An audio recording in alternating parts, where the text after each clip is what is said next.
My wife looked me dead in the eyes and said, "It's him or me." 3 months later, I was standing at my father's grave, and that same woman showed up, crying like she'd lost something precious. Folks, Uncle Mickle here. I wish I was telling you a story I'd heard. I wish this was something that happened to somebody else. But this is my life. And once you hear how it unfolded, you might understand why some choices, no matter how painful, aren't really choices at all. I was 46 years old when my wife forced that ultimatum on me. We'd been married just shy of 12 years. No kids. A quiet house. The kind of life that looks stable from the outside. The kind people assume is solid because nobody hears yelling through the walls. At the time, I was living in a modest 2-story home in Ohio. Not fancy. Not falling apart either. The kind of place you fix up room by room on weekends. A porch that creaked when you stepped on the third plank. A kitchen window that never quite closed all the way in winter. And my father lived 15 minutes away. He was 72. Proud. Stubborn. The kind of man who didn't like help, even when he needed it. He'd worked construction most of his life. His hands were always rough, knuckles swollen, nails permanently stained with dirt no soap could scrub out. Growing up, those hands carried me on their shoulders, steadied my bike, and taught me what it meant to show up, even when you were tired. Then he got sick. It wasn't sudden. It wasn't dramatic. It was the slow kind of sickness that creeps in and rearranges your life before you realize what's happening. Doctor appointments. Medications with names you can't pronounce. Long pauses before he stood up from a chair. The quiet fear in his eyes when he thought nobody was looking.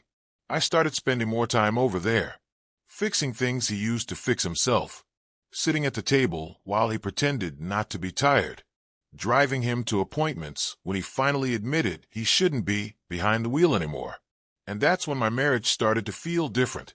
Not loud different, not explosive, just colder, like someone had turned the thermostat down 1 degree at a time. My wife, her name was Sarah, started sighing more. Her patience thinned.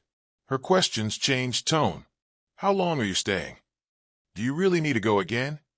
Can't he hire someone? At first, I brushed it off. Stress, I told myself. Everyone handles illness differently.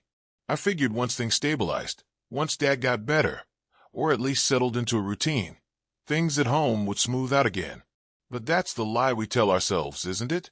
The lie that discomfort is temporary. That love will automatically adapt. That loyalty won't ever be tested in a way that costs you something real. The night it all came to a head wasn't dramatic. No storm outside. No slammed doors. Just a quiet evening. Dinner plates still on the table. The TV murmuring in the background. She turned to me, folded her arms, and said the words that split my life clean in two. "It's him," she said, voice steady, almost rehearsed. "Or it's me." No anger.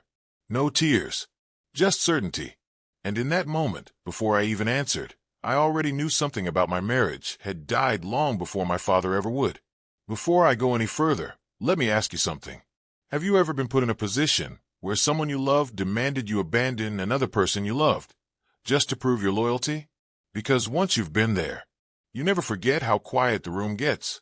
Before sickness, before ultimatums, before funerals, life was steady. Sarah and I met in our mid-30s. We weren't young and reckless.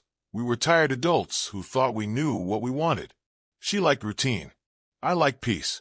That felt compatible at the time. We married quietly, courthouse, a small dinner afterward, nothing flashy. I remember thinking that kind of simplicity meant we were mature, that we'd skip the drama phase and landed straight into something solid. Our days followed a rhythm. I worked long hours during the week. She handled most of the house stuff.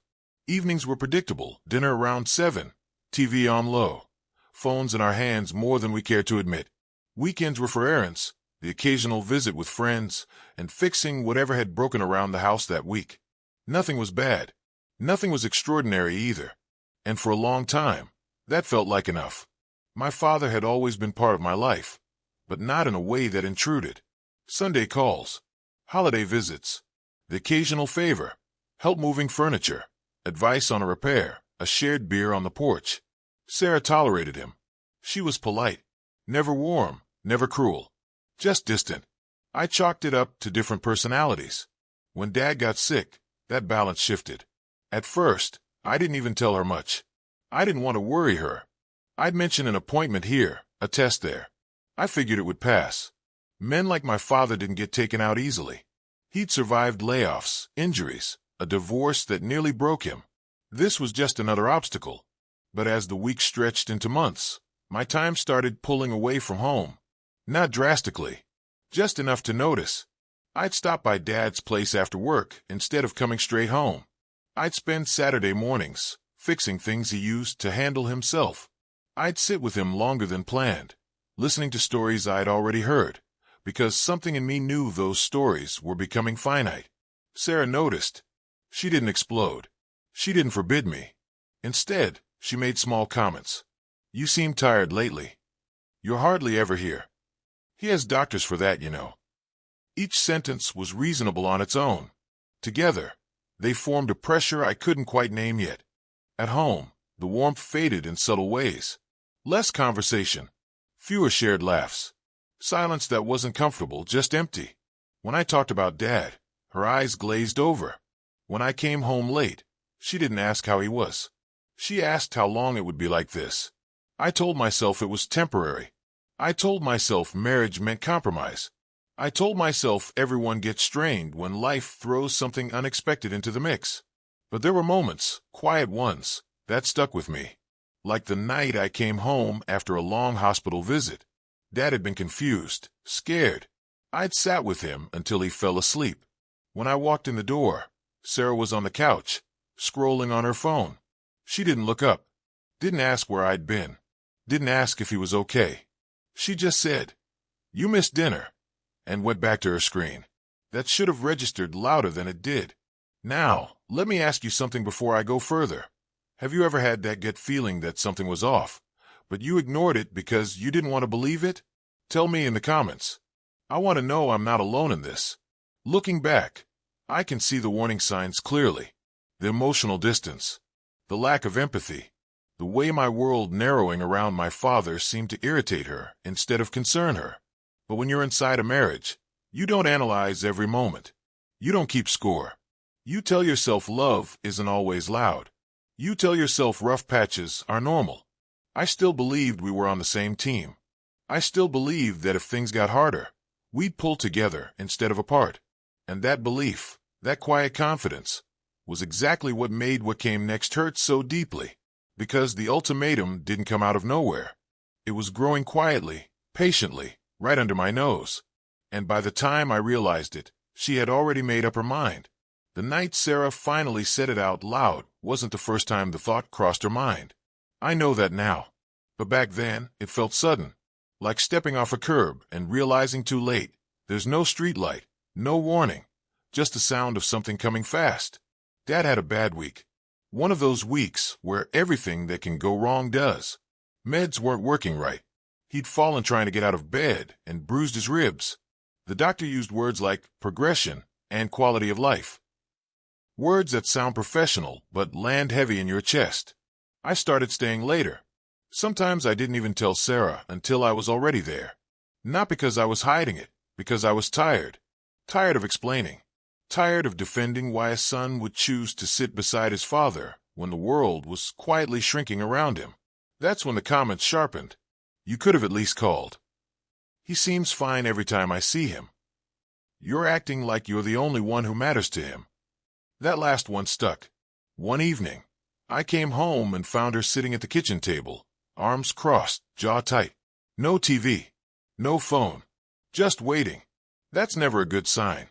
"You need to make a decision," she said. I laughed. Not because it was funny, but because it didn't make sense yet. A decision about what? I asked. She exhaled hard, like she'd been holding that breath all day. "This," she said, gesturing vaguely. "Your father. Your time. Your priorities." I tried to stay calm. I explained.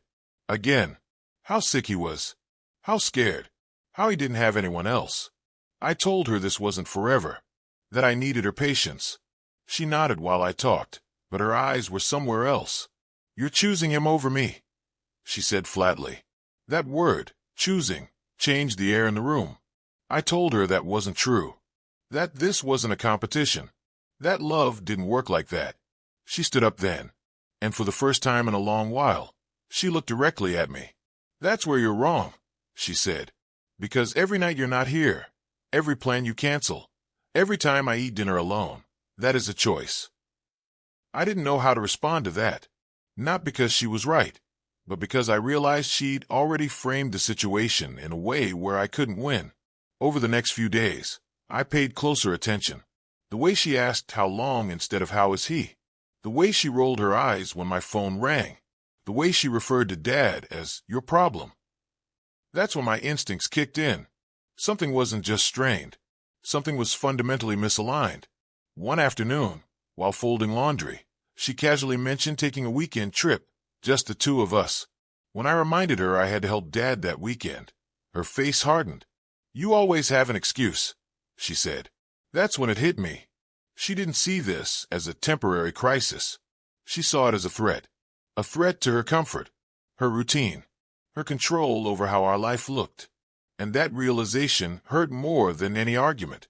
Because love, real love, doesn't ask you to abandon someone who needs you. It stands beside you while you carry the weight. That night, I lay awake replaying every conversation from the last few months, connecting dots I'd ignored, feeling something cold settle in my gut. The ultimatum was coming. I didn't know when. I didn't know how. But I knew this wasn't about time or inconvenience anymore. It was about who I was willing to be. And before I tell you what I did next, folks, pause for a second. What would you have done in my position? Would you have confronted her right then, drawn a line in the sand and demanded understanding? Or would you have waited, watched, gathered yourself before making a move? Drop your answer below. I'm curious what you would have chosen. Because sometimes, the most important decisions aren't made in the moment of explosion. They're made quietly, in the hours just before everything breaks. The ultimatum didn't come with shouting. That's what still haunts me. It came on a Tuesday night. Ordinary. Unremarkable. The kind of night you forget, unless it changes your life forever. I'd just come back from Dad's place. He'd been weaker that day. Needed help getting up. Needed reassurance he wouldn't say out loud. When I walked through the door, Sarah was already seated at the table. No dinner. Just a glass of wine untouched in front of her. She didn't ask how he was. She waited. We need to talk, she said. Those 4 words never mean conversation. They mean verdict. She told me she was unhappy, that she felt abandoned, that she hadn't signed up to be second place in her own marriage. She spoke calmly, like she'd practiced, like she'd already cried about this somewhere else, sometime earlier, and now all that was left was execution. I listened. I didn't interrupt. Part of me hoped, stupidly, that if I stayed calm enough, patient enough, she'd meet me halfway. Then she said it. I can't live like this anymore, she said. You need to choose. I asked her to clarify, even though I already knew. Your father, she said, voice steady. Or me. There it was. Clean. Simple. Brutal. I stared at her, waiting for the punchline, waiting for her to soften it, to walk it back, to say she didn't mean it that way. She didn't. I asked her if she understood what she was saying, if she realized my father was sick, that this wasn't a hobby, this wasn't a phase. She shrugged. I'm your wife, she said. I should come first. And that's when something inside me cracked, because in that moment, I saw the truth, clearly for the first time. This wasn't about love. This was about possession. She didn't want partnership. She wanted priority, no matter the cost. I told her I wasn't abandoning my father, that I wouldn't, that I couldn't live with myself if I did. She nodded once, like she'd expected that answer. Then I guess you've made your choice, she said. Just like that. No tears. No shaking voice. No hesitation. She went upstairs, packed a bag, and left that same night. I stood in the kitchen long after the door closed. Not stunned. Not angry. Empty. That was the moment the betrayal fully settled in. Not the leaving, but the realization that she'd prepared herself for this long before I had. She'd already detached. Already drawn her line. already accepted losing me as long as she didn't have to share. I slept on the couch that night, not because I had to, because the bedroom didn't feel like mine anymore. Over the next few days, the silence was louder than any argument. No texts asking how Dad was. No checking in. Just practical messages about logistics. When she'd get the rest of her things. How we'd handle bills. 12 years reduced to bullet points. And then, I found the final piece. While sorting through paperwork, I noticed a bank transfer. A small one. Then another. Consistent. Monthly. Not massive, but intentional. When I asked her about it, she didn't deny it. "I've been saving," she said, "in case this happened." That's when it hit me hardest. She hadn't just emotionally prepared for life without me. She'd financially planned for it too. This wasn't an impulsive ultimatum. It was a strategy. And I need you to understand something here. This wasn't just betrayal. This was my whole life, crumbling under the realization that the woman I trusted most had quietly positioned herself to walk away the moment I refused to abandon someone who needed me. Have you ever been blindsided like that? Someone you trusted completely, just destroying everything with calm precision? If you've been there, share your story below. Let's heal together. I chose my father. Not dramatically. Not heroically. Simply because there was no other choice I could live with. But what I didn't know yet, what none of us knew, was that time was already running out, and the real cost of that decision was still waiting for me down the road. After Sarah left, the house felt hollow. Not lonely, hollow. Like the walls were still standing, but the meaning had drained out of them. I walked from room to room those first few days, noticing things I'd never paid attention to before. The indentation on the couch, where she always sat. The mug she used every morning still in the cabinet. The faint echo when I spoke out loud. But grief doesn't give you the luxury of sitting still. My father needed me more than ever. I shifted my life into something simpler. Work. Dad. Home. Repeat. I stopped expecting messages from Sarah. I stopped imagining explanations that would make her actions hurt less.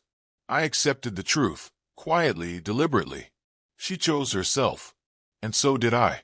I took over Dad's medications, set alarms on my phone, organized his appointments, learned how to cook things he could keep down, learned how to help him stand without making him feel weak.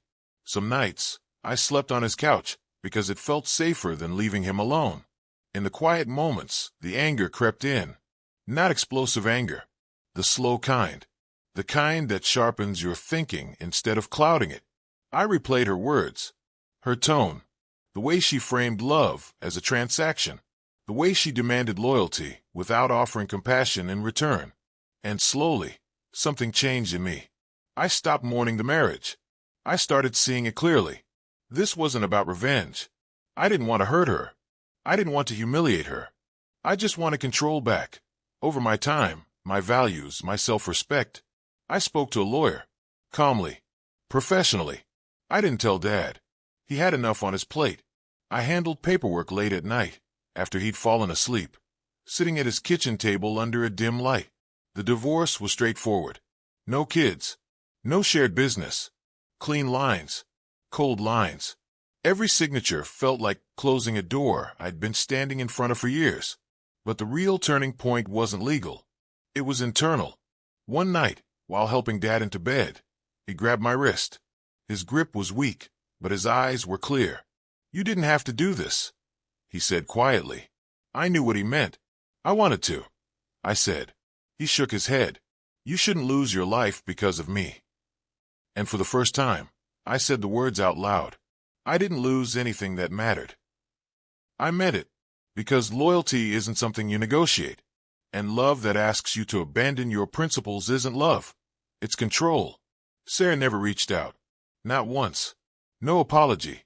No second thoughts. Just silence.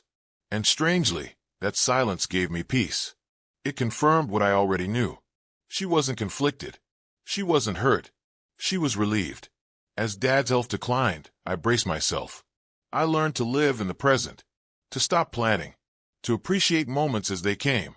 Short conversations, shared meals, long pauses filled with nothing but breathing. I wasn't thinking about the future anymore. I was thinking about doing right by the man who raised me. And here's where I made my choice. Not the choice between my wife and my father, that had already been made. The choice to stop explaining myself, to stop justifying my values, to stop wondering if I'd been too harsh or too rigid. I chose peace. Now I want to know, do you believe in revenge, or do you believe in walking away? What's the right move when someone destroys your trust? Comment below. I want to hear both sides. Because what came next wasn't planned. It wasn't strategic. It was fate stepping in and demanding the final word. The call came at 5:17 in the morning. I didn't need to answer it to know. When your life has been narrowing for months, when you've been living on borrowed time without admitting it to yourself, your body learns the truth before your mind does. The hospital number lit up my phone. I answered. The nurse was calm, gentle, professional. My father passed away in his sleep. I sat on the edge of the bed for a long time after that. No tears, no words, just breathing, letting the weight settle where it needed to settle. Then I stood up and got dressed. The next few days blurred together. Paperwork, phone calls, decisions no one wants to make. Picking out a suit I'd worn before, but never hoped to wear for this reason. Choosing flowers. Writing an obituary that felt too short, no matter how many times I rewrote it. The funeral was scheduled for a gray Thursday morning. Small. Simple. Just like he would have wanted. I stood near the front of the chapel, hands folded, listening to the soft murmur of people finding their seats. Old co-workers, neighbors, a few distant relatives, faces that looked at me with sympathy and recognition. Then I saw her. Sarah stood near the back. Black dress, hair pulled back, eyes already red. She hesitated at the doorway, like she wasn't sure she was allowed to be there. My chest tightened, not with anger, but disbelief. She walked in slowly, head bowed, hands clasped like she was praying for forgiveness she hadn't earned. When our eyes met, she broke down. Silent tears at first, then shaking shoulders. People glanced at me, confused. She approached after the service. "I'm so sorry," she whispered, voice cracking. I didn't realize. I looked at her for a long moment. Not the woman I loved, not the wife I defended, just a stranger standing too late at the end of a road. She chose to leave. "You knew," I said calmly. "You just didn't care enough to stay." She reached for my arm. I stepped back. And this is the moment everything changed. "Tell me, are you rooting for me right now? Or do you think I went too far? Be honest in the comments." Uncle Mickle can take it. She tried to explain. How she felt neglected. How she didn't think he would die so soon. How she thought I'd come back once things settled. That word again. Settled. I told her the truth. "The man you're crying for," I said, voice steady. "Never asked me to choose. You did." Her face collapsed. People were watching now. Not in a dramatic way. Just enough to feel the weight of eyes and silence. "This isn't the place," she whispered. "You made it the place," I said. I didn't raise my voice. I didn't insult her. I didn't need to. Truth doesn't need volume. "I chose my father," I continued. "And I'd do it again. Every time." She nodded, tears falling freely now. "I lost everything," she said. "No," I replied. "You let go of it." Then I walked away. No shouting. No grand speech. Just distance. That was the justice. Not humiliation. Not revenge. Clarity. I stood by my father's casket one last time before it was closed. Rested my hand on the wood. Said goodbye quietly. And as I stepped outside into the cold air, something inside me finally unclenched. Because the choice that cost me my marriage had just given me my peace. But grief doesn't end with funerals. It waits. Patient. And it asks its questions later, when the noise is gone, and you're alone with what remains. After the funeral, the world didn't stop. That surprised me. I half expected everything to pause out of respect, for time to slow down, for the air to feel heavier. But the sun still came up. Cars still passed. People still went to work and complained about traffic and ordered coffee like nothing sacred had just ended. Grief doesn't announce itself. It settles in quietly. The first few weeks were the hardest. Not because of tears, but because of silence. No more evening calls asking if he'd eaten. No more lists taped to the fridge. No more reasons to drive across town after work. I catch myself reaching for my phone, then remembering there was no one left to call. I sold his house slowly, carefully, donated what mattered, kept what carried weight, his watch, a few old photographs, a toolbox filled with tools worn smooth by decades of honest work. I moved back into my own home and started over. Not dramatically, not symbolically, just intentionally. I painted rooms, threw away things I didn't need anymore, reclaimed space, physical and emotional. Some nights were quiet enough to hurt. Others were peaceful in a way I hadn't felt in years. Sarah never contacted me again. No apology, no closure letter, no attempt to rewrite history. And honestly, that was the final confirmation. Closure doesn't come from the other person. It comes from accepting who they showed you they were. I thought about her sometimes, not with longing, but with understanding. She wanted a life that didn't involve sacrifice. I wanted a life that meant something when tested. Those two things don't coexist. Slowly, I found my footing again. I went back to old routines, took walks, fixed things around the house, reconnected with friends I'd drifted from, not because they demanded attention, but because they showed up without conditions. Grief softened. It didn't disappear. It matured. It became something quieter, something I could carry without bending under its weight. And in those quiet moments, I asked myself a question I think a lot of us ask after betrayal. Would I do it again? Would I still choose my father, knowing it would cost me my marriage? The answer never wavered. Yes, because love isn't measured by comfort. It's measured by who you stand by when standing costs you something. Looking back now, I wonder if I'd do it all the same way again. What about you? If you could go back and handle your worst betrayal differently, would you? Or was the pain necessary to become who you are now? Let me know below. Because what I gained wasn't just peace, it was clarity. Clarity about my values. Clarity about loyalty. Clarity about the kind of man I am when tested. And that clarity stayed with me. Quietly, waiting for the moment it could finally be spoken out loud. Time has a way of sanding down the sharp edges. Not erasing them, just smoothing them enough that you can run your fingers over the memory without bleeding. Years have passed since all of this happened, and when I look back now, I don't see villains and heroes the way I once did. I see choices. Some made out of fear. Some made out of love. Some made because a person simply didn't want to be uncomfortable anymore. What I know now is this. Life will eventually ask you to prove who you are. Not with words, not with intentions, but with action, when the cost is real and the outcome uncertain. I didn't choose my father because I was noble. I chose him because walking away would have hollowed me out in ways I couldn't repair. And losing a marriage that only existed as long as things were easy, that wasn't a loss. That was a revelation. If you're listening to this right now, and you're standing at a crossroads, between convenience and conscience, between comfort and character, understand something. The right choice doesn't always feel good, but it will let you sleep at night. So here's my final question for you, and I really want to hear your thoughts. Is it better to forgive and move on, or to make sure they understand exactly what they lost? There's no wrong answer. Drop it in the comments. So that's my story, folks. If it resonated with you, go ahead and hit that like button, subscribe to the channel, and tell me in the comments where you're listening from. I want to know how far Uncle Mickle's voice travels. And here's the one thing I've learned the hard way. Never trade your values for someone who only loves you when life is easy.